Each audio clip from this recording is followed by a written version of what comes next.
La vida nos habla. La tierra quiere decirnos algo. Cada uno de los elementos y cada uno de los seres que comparten nuestro mundo traen consigo un mensaje. De nosotros depende. Pachapa, Huillacui. Mensajes de la tierra.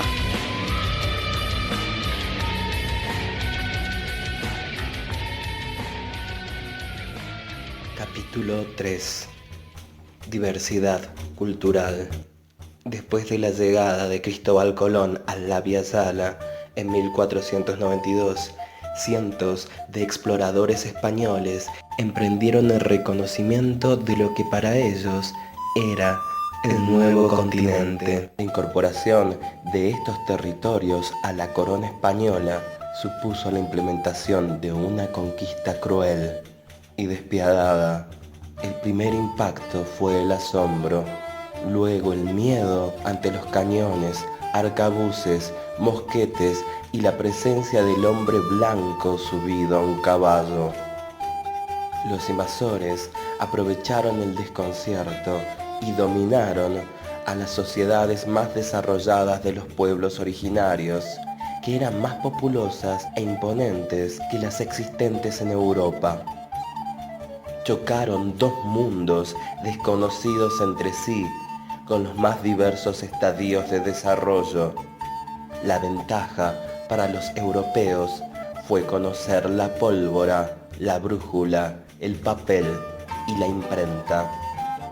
Un siglo después de su llegada, de más de 70 millones de indígenas preexistentes, solo quedaban 3,5 millones.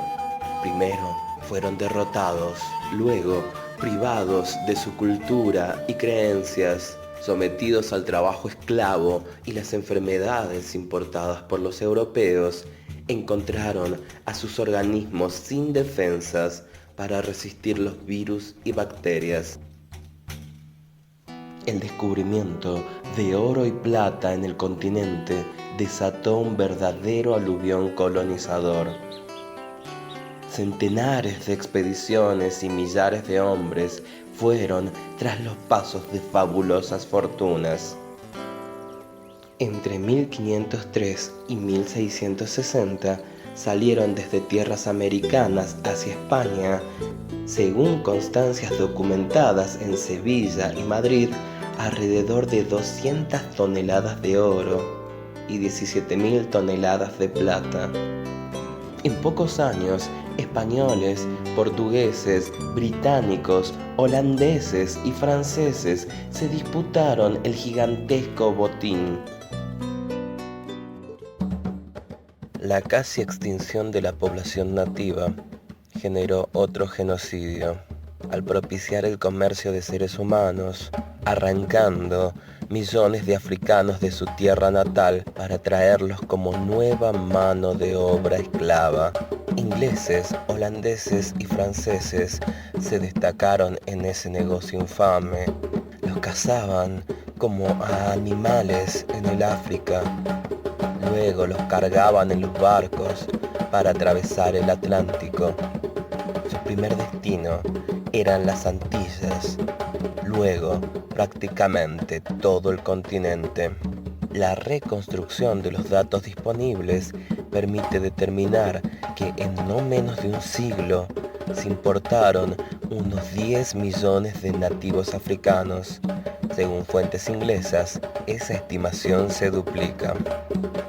Si se toma en cuenta que gran cantidad de africanos morían antes de pisar tierra americana, víctimas de cacerías, en el traslado hacia los barcos, en las tortuosas travesías, hacinados en las bodegas o en el desembarco, la cifra de seres arrancados violentamente de África puede elevarse a 40 o 50 millones desde que comenzó ese despreciable comercio hasta mediados del siglo XIX, provocando el arrasamiento de aldeas y etnias. A pesar de la enorme proporción de fuerzas, los sometidos por los conquistadores se rebelaron en innumerables oportunidades. Una de las más destacadas fue la del 4 de noviembre de 1780, liderada por José Gabriel Condorcanqui, Tupac Amaru. Las rebeliones y masacres prácticamente abarcaron todo el continente. Tanto los nativos del lejano oeste como de los Pampas reaccionaron con distintas formas de resistencia al avance incontenible sobre sus tierras. En nuestro país, tanto diaguitas, quilmes y mapuches, entre cientos de etnias, lucharon contra el invasor. En 1522, los esclavos de Diego Colón llevaron a cabo la primera sublevación que se tenga memoria. Fueron derrotados y terminaron ahorcados, pero marcaron un camino. En Brasil, numerosos esclavos huían de las explotaciones hacia la selva. Se fueron concentrando y organizando hasta llegar a construir el reino de Palmares en pleno Amazonas. La superficie que controlaban llegó a alcanzar 1/3 del dominio portugués de la época. Durante todo el siglo XVII resistieron el acoso de expediciones holandesas y portuguesas que intentaron aniquilar a ese mal ejemplo. En 1791 estalla una exitosa rebelión en Haití que logra abolir la esclavitud y desató la huida masiva de los blancos. 13 años después constituyen la primera República Negra de América, cuya constitución consideraba negros a todos los ciudadanos, independientemente del color de su piel.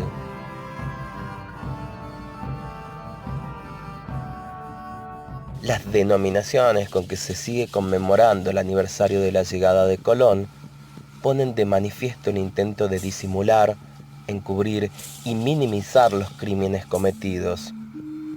Celebrar el descubrimiento de América significaba olvidar nada menos que existían unos 70 millones de seres humanos que ya vivían en el continente y disfrutaban de él. Las otras denominaciones, encuentro de dos culturas o de dos mundos, fue un hábil intento de falsificar la historia, dado que ese encuentro no tuvo nada de pacífico como pretendieron instalar los colonizadores.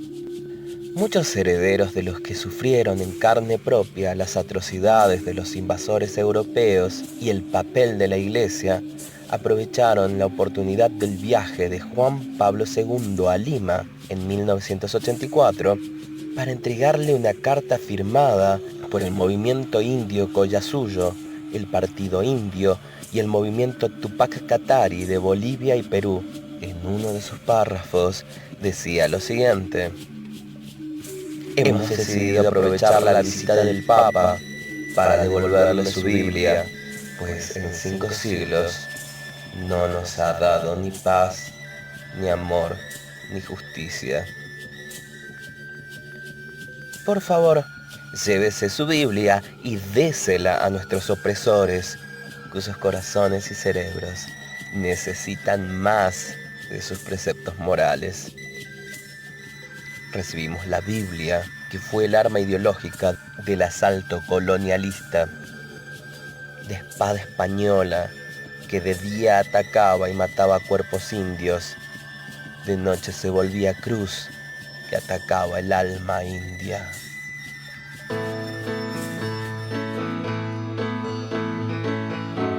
Cuando no recordamos lo que nos pasa, nos puede suceder la misma cosa.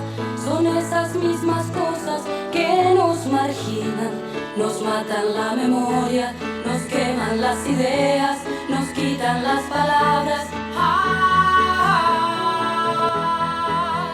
Si la historia la escriben los que ganan, eso quiere decir que hay otra historia, la verdadera historia. Quien quiera oír, que oiga. Nos queman las palabras, nos silencian y la voz de la gente se oirá siempre. Inútil es matar, la muerte prueba que la vida existe.